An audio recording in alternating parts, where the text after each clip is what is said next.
There is an old idea that war is simply politics by other means. In the 21st century, that equation has been quietly rewritten. War is now economics by other means, and nowhere on earth is that equation being tested more brutally, more expensively, or more consequentially than in the Middle East. This documentary asks a question that generals and economists alike are struggling to answer. Are wars won by the side with the best weapons, or by the side with the better supply chain, the deeper treasury, and the more resilient industrial base? Over the next 50 minutes, we will trace the arc of escalation that brought the United States, Israel, and Iran to the brink of regional war. We will examine the weapons being fired, the staggering costs of firing them, and the factories, or lack thereof, needed to replace them. We will explore how air defenses are being overwhelmed, how drones have rewritten the rules of engagement, and what all of this tells us about the future of armed conflict on a planet that can no longer afford to ignore the bill. To understand the economics of the war now reshaping the Middle East, you have to go back to a January night in Baghdad in the year 2020. On the 3rd of that month, a US Air Force MQ-9 Reaper drone struck a convoy near Baghdad International Airport, killing Iranian General Qasem Soleimani, commander of the IRGC Quds Force and the most influential military strategist in the region. The killing was surgical, precise, and extraordinarily cheap compared to the political and economic chaos it would set in motion. Soleimani was not just a general. He was the architect of Iran's axis of resistance, the network of proxy forces stretching from Hezbollah in Lebanon to the Houthis in Yemen to various Shia militias across Iraq and Syria. His death did not destroy that network. It radicalized it. For the next 5 years, that radicalization would compound interest, quietly building toward a ledger that the entire world would eventually have to settle. By late 2025, the Middle East had entered a new and dangerous phase. The Houthis in Yemen had been conducting sustained drone and missile attacks on Red Sea shipping lanes, disrupting global trade and forcing the US Navy to expend hundreds of millions of dollars in interceptor missiles defending commercial vessels. Hezbollah and Israel had fought a brutal second war, leaving southern Lebanon in ruins. And across the Persian Gulf, the pressure on Tehran had never been greater. A combination of crushing sanctions, domestic unrest, and the fear that Israel was preparing a decisive preemptive strike on Iran's nuclear program. Economic pressure is a weapon, and it had been pointed at Iran for years. But like all weapons used too long without resolution, it was beginning to produce unpredictable effects.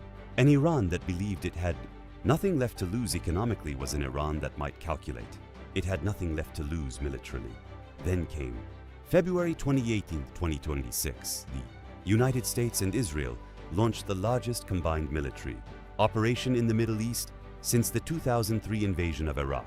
American B-2 stealth bombers flying from Diego Garcia carried massive ordnance penetrators to hardened underground facilities. F-35s fired standoff land attack missiles at approximately $2 million per shot. Submarines launched Tomahawk cruise missiles at $2.5 million each. The bill for a single night of strikes ran into the billions. It was not just a military operation. It was also an economic signal. We are willing to spend this much right now in one evening to set back your program. Iran's answer came in March 2026. Hundreds of ballistic missiles, cruise missiles, and Shahed series drones aimed at Israeli and American military assets across the region. Operation True Promise 4 was the fourth, largest, and most expensive Iranian retaliatory salvo since the original True Promise operation in April 2024.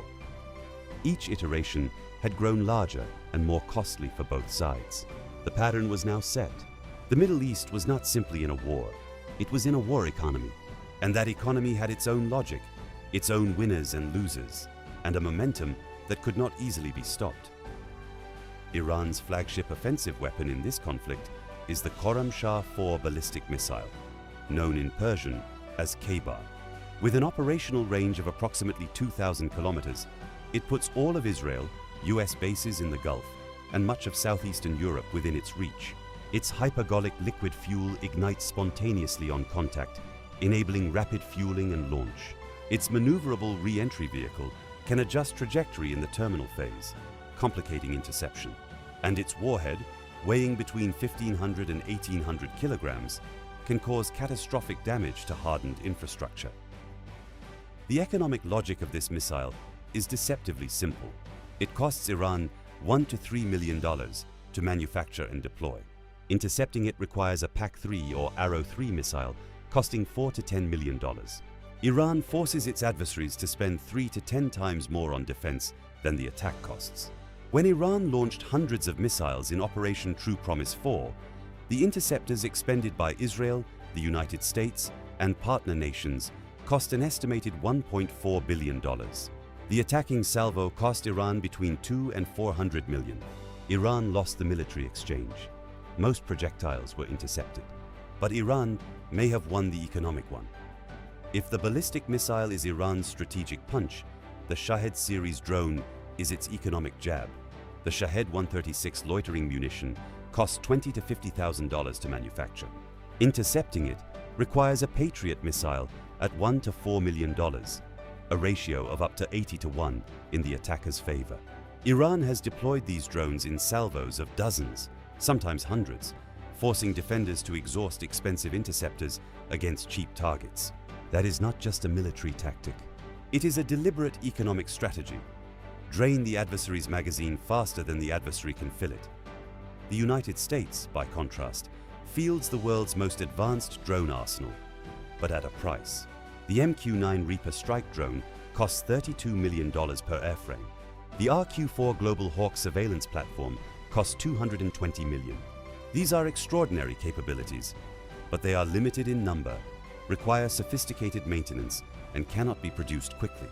The economic gap between what it costs America to field its drones and what it costs Iran to field its drones is a microcosm of the broader strategic problem. Technological superiority is expensive, and quantity has a quality of its own. America's air power in this conflict is led by the F-35 Joint Strike Fighter, the most expensive weapons program in human history, with total lifetime costs projected to exceed $1.7 trillion. Each aircraft costs $90 to $130 million. Each JASSM missile it carries costs over $2 million. A 4-ship mission, expending 8 missiles per aircraft, represents more than $60 million in ordnance alone, before fuel, aircrew, maintenance, or the operational overhead of the carrier strike group from which it operates. Each American carrier strike group costs approximately $700 million per deployment. The United States has maintained 2 such groups in or near the Middle East continuously since late 2023. That presence costs approaching $5 billion annually. It is the most expensive insurance policy in history, and it must be renewed at full price every single day. $51.6 billion. That is the estimated total U.S. military commitment to Israel and associated Middle East operations in the first year of the post-2023 conflict cycle, more than Australia's entire annual defense budget, more than the GDP of Paraguay. And crucially, a significant portion was not cash. It was weapons drawn from American stockpiles that now have to be rebuilt, in American factories, at American prices, on American timelines. The U.S. defense industrial base was not designed for sustained high-intensity conflict. It was designed consciously after the Cold War for short, decisive wars against technologically inferior adversaries, using precision weapons in small quantities. That doctrine worked in the Gulf War. It does not work when you fire 100 Tomahawk missiles in one night and discover the factory that makes. Tomahawks produces roughly 150 per year, meaning you consume 2/3 of annual production in 8 hours. Raytheon's PAC-3 production rate has been described by former senior officials as not fast enough to replace wartime consumption. Even with emergency funding from Congress, new production capacity takes 18 to 24 months to come online. The gap between consumption and production will remain wide for years. The problem is not only factory capacity, it is also supply chains, and the supply chains feeding the American defense industrial base are, in several critical respects, dangerously exposed. PAC-3 missile guidance systems use gallium arsenide semiconductors produced substantially in Taiwan and Japan. 17 Rare earth elements, neodymium, dysprosium, terbium among them, are essential to the guidance systems, motors, and radar arrays of modern weapons. China controls approximately 60% of global rare earth mining and over 80% of global processing.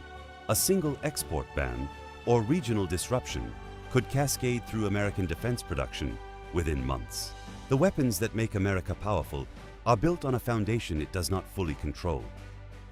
Air defense is the shield that determines whether a war can be sustained.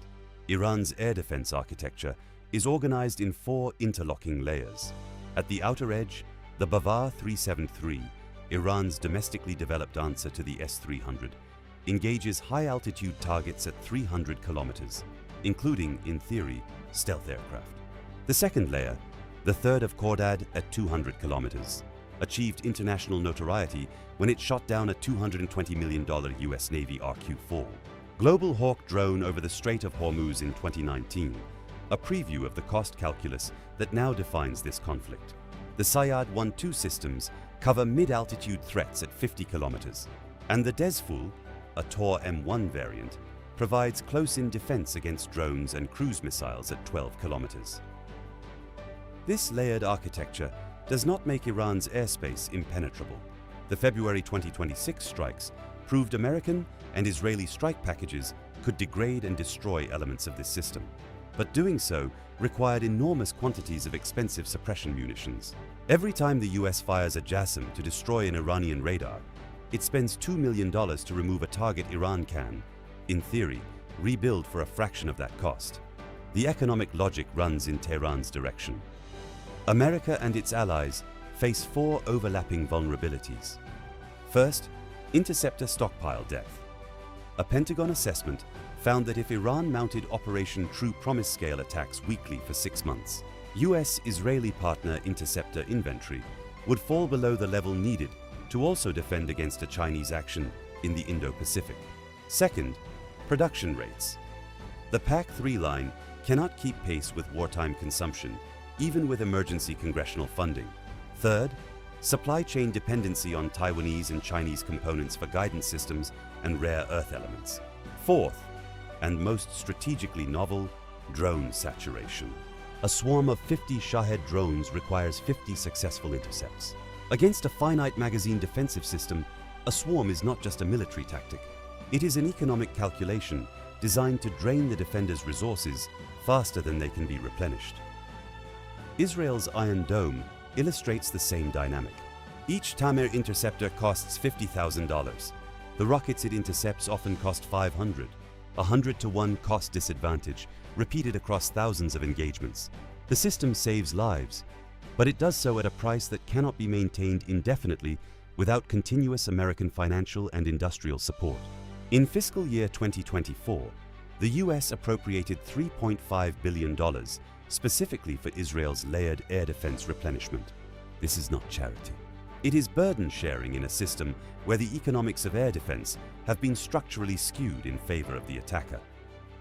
To understand the new rules of conflict, you must understand the laboratory where those rules were written: Ukraine.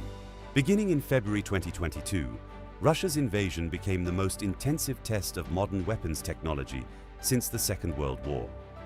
Its central lesson, absorbed and applied with lethal efficiency in the Middle East, is the lesson of the drone. Ukrainian FPV drones costing $300 destroyed Russian T-90 tanks worth $4 million, a 13,000-to-1 exchange ratio in Ukraine's favor. Iran, Hezbollah, and the Houthis watched closely. What they saw was not a Ukrainian miracle. It was a template. How a technologically inferior force imposes costs on a superior adversary through economic attrition rather than military defeat. Russia's response, GPS jamming, also holds lessons. Military-grade jammers costing tens of thousands of dollars flooded the electromagnetic spectrum, causing GPS-guided munitions worth millions to miss or fail entirely. Ukraine reported that jamming degraded precision munitions accuracy by 30 to 50% in some sectors. The Middle East theater has seen similar dynamics. Iranian and Hezbollah forces have deployed electronic warfare systems that have degraded GPS performance across portions of Lebanese and Syrian airspace. forcing Israeli aircraft to rely on inertial backups that add cost and complexity to every mission. Several new rules now govern modern conflict. The era of cheap, decisive, technologically overwhelming interventions is over. The adversaries of today have studied American doctrine, found its economic vulnerabilities, and built asymmetric strategies specifically to exploit them. The drone is the defining weapon of our era. Cheap, proliferating, available to any actor with consumer electronics and basic engineering talent. Electronic warfare is not a support function. It is a frontline capability that can neutralize billion-dollar investments at fraction of the cost. And the industrial base is not a background consideration. It is itself a strategic front line, as decisive as any aircraft carrier or missile battery. Underpinning all of these vulnerabilities is a constraint that no weapon can overcome: money. The United States is running annual federal deficits exceeding $2 trillion. The cost of Middle East operations since 2023 has added hundreds of billions to that deficit. The Congressional Budget Office has projected that, at current trajectories, interest payments on the national debt will exceed the entire defense budget within a decade. Israel's economy contracted sharply in the fourth quarter of 2023, its steepest quarterly contraction since the 1973 Yom Kippur War, and has required 2 consecutive years of emergency war bonds. The wars are being fought. They are being paid for with the future. Underpinning all of these vulnerabilities is a constraint that no weapon can overcome: money. The United States is running annual federal deficits exceeding $2 trillion. The cost of Middle East operations since 2023 has added hundreds of billions to that deficit. The Congressional Budget Office has projected that, at current trajectories, interest payments on the national debt will exceed the entire defense budget within a decade. Israel's economy contracted sharply in the fourth quarter of 2023, its steepest quarterly contraction since the 1973 Yom Kippur War, and has required 2 consecutive years of emergency war bonds. The wars are being fought. They are being paid for with the future. But spreadsheets matter more in a long war. The spreadsheet tracking interceptor missile inventory, the one modeling production ramp-up timelines, the one calculating the exchange ratio between a $50,000 Shahed and a $4 million Patriot, the one projecting national debt as a percentage of GDP year by year until the numbers stop adding up. These figures are not photogenic. They do not make for compelling news coverage, but they determine, in the long run, which side can sustain a conflict and which side is forced by financial exhaustion, industrial collapse, or political fatigue to seek terms. The current conflict in the Middle East has not yet reached any of these decisive thresholds, but the patterns are already visible to those willing to read them. Cost asymmetries are real and widening. Production gaps are real and slow to close. Supply chain vulnerabilities are embedded deeply. Political will is finite. The new economics of war demands a new honesty from governments and citizens alike. Security is not free. Sustainability is a strategy, and the real battlefield, the one that determines who wins and who loses in the end, is always, ultimately, the balance sheet.